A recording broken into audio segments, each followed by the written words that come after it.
Hey guys, welcome to my videos. So guys, for my new GE refrigerator, which is like top refrigerator, I'm gonna show you how to install the doors. Make sure you watch it till the end. So the package you get along with it is gonna consist of these handles. Again, shape and other things vary, and these fasteners. Okay, and then this Allen wrench also came. Just the screwdriver is mine. I just put it here because I'm gonna use it. So the logic is take two of them. See, they have identical structure at top and bottom. It may vary in your model. So like put it here, okay, and then put it here and fasten. I'm gonna do that.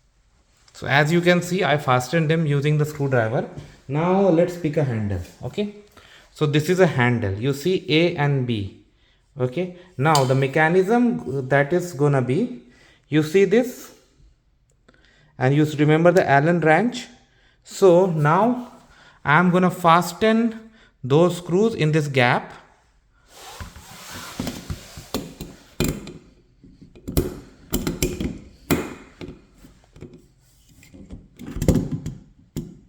Yeah, okay. Now I need to loosen it first.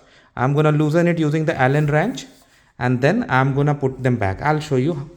So I loosened them using Allen wrench, and now I was able to put them. Now the same Allen wrench that came along with the product, I'm gonna rotate clockwise and tighten it. So that's how simple it is, guys. Same thing I'm gonna do over here as well. So that's how simple it is, guys. Let me know what you feel about this. Thanks for watching.